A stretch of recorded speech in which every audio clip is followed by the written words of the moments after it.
course, as we talked earlier, most special access programs are either have a code name or in a budget line item just have maybe a 4 or 5 digit number.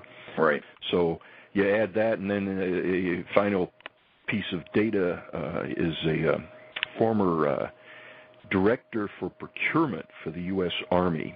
And one late night on, I think it was a History Channel program about the Comanche helicopter, the follow-on to the Apache. Right. This gentleman who came on right at the end of the program, late at night, was only run one time. He said, the Comanche program is probably the last helicopter that the Army will ever buy. All follow-on craft will probably be anti-gravity craft. Well, that's just a statement to nearly blow you away from a senior procurement civilian across whose desk all programs would travel, to say that, one, we're already doing research and development on anti-gravity, or we already have it and we're just waiting to put it into a new craft. Right. And so, you add all those things together, you say, hey, there has been technology transfer, but has it benefited mankind in general? Absolutely not at this point. Should it? Maybe so. Right. And this gets into the whole discussion of what happened in October of 54, because between 1947, when we formed the CIA and the National Security Act and all that, and 1954, there were accounts in the mainstream aerospace literature about electromagnetic gravitics, high voltage systems causing a reduction in mass and weight, et cetera, and so on. All of that went black, as it were, in October of 1954. It's my understanding it did because they figured out enough of it that they knew they were going to be able to make it operational, and that by the late 50s and early 60s, we had things up moving and flying around using that kind of technology, and now we're in multiple generations since then, because we're talking, 60 years later almost, certainly more than 50 years later. And so that is something that I've had confirmed to me from multiple independent corroborating sources. And so I tell people the good news is that these new energy and propulsion systems have been studied, developed, and already exist.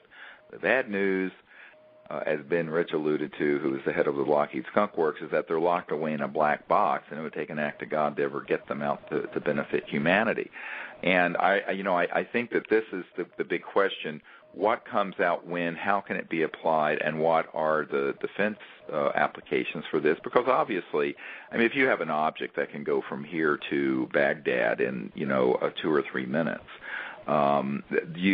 This becomes something that, if it was in the hands of folks who want to deliver a weapon here, would not be good. On the other hand, there are stationary technologies that have been developed for about 100 years that deal with new energy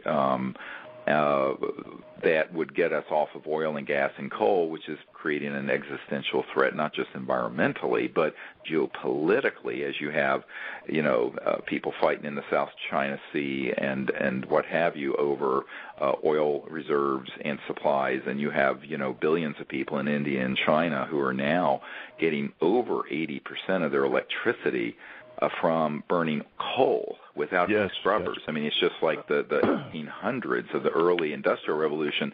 So, this sort of retardation of our technological evolutionary path that has happened because of the secrecy is something which is now becoming an existential threat to the Earth and to humanity. And so we're on the horns of a dilemma, which brings us to why we're trying to introduce all of this information in this film, Sirius.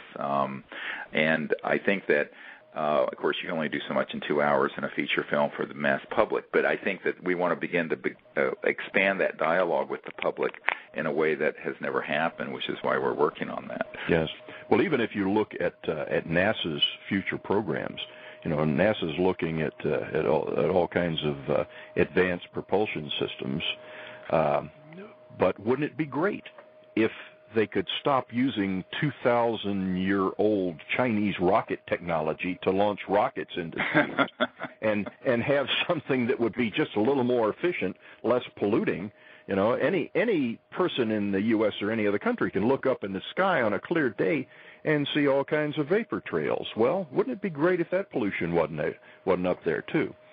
Well, and that's I always joke with people because I deal with a lot of high tech folks, and I said, look, you do have you have smartphones and fiber optics, but guess what? They're being powered off a coal-fired power grid, circa 1800s. Yes. The airplane you're flying in is jet engines, which were actually developed in the 1930s. And rockets, okay, you're a rocket scientist. That's Werner von Braun for Adolf Hitler and the Nazis from the 1940s. And you have nuclear power plants, okay, but that's splitting the atom to create heat. So you have a steam turbine. What you're doing is actually heating water, creating steam to turn a turbine the way the old choo-choo trains did with steam engines. Yeah. And except in the byproduct, you've got this radioactive waste that's around for about 50,000 or 100,000 years. So in reality, there have been no breakthroughs that are meaningful for energy and propulsion since the 1940s. Now we're talking 70 years, for crying out loud. So, we've been sort of locked in this, we're stuck in this sort of cul-de-sac or cesspool going around and around in sort of an early industrial model on energy and generation, and yet we have the internet and we have billions of people wanting to have refrigeration and transportation and travel. This creates a real problem because we're running up against what we can do. Well, I think we may have lost Commander Miller. I just heard a beep, and so he's no longer there. We're about up at the end of our hour. Let me just wrap a couple of things up. I hope people have enjoyed hearing this from our senior military advisor for disclosureproject.org and cseti.org. Commander Miller will be making an appearance in the film Sirius, which is a groundbreaking event. I also want to share with people that we have heard from the senior scientists who are analyzing the possible extraterrestrial body. We have had it confirmed that specimen is in the 5 to 7 year old range and is not a miscarried fetus or deformed fetus of any kind. And if it's 6 inches long and it's 5 to 7 years old, this is world news. The holdup on finishing the film Sirius is because of the complexity of trying to set up a experimental model for doing the genetic DNA testing, which is being done at one of the Ivy League universities by a very senior PhD scientist, one of the most preeminent geneticists in the world, and who has really doing a thorough job of this. And so as soon as he can complete some of his preliminary work, it may not be a complete genome, we'll get that information and his interview into the film Sirius, and then hopefully we'll be able to bring it out. We're looking for it to come out this spring, so stay tuned. So anyway, hope everyone has enjoyed this interview. I'd like to thank Commander Miller. Seems like we've lost him right at the end of the show. And also I'd like to thank the people at the World Puja Network for hosting us here every 2 weeks. So keep looking up and stay tuned to next time.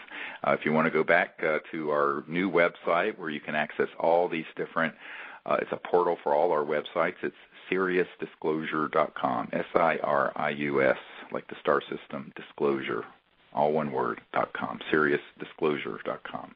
All right, thank you very much. Bye-bye.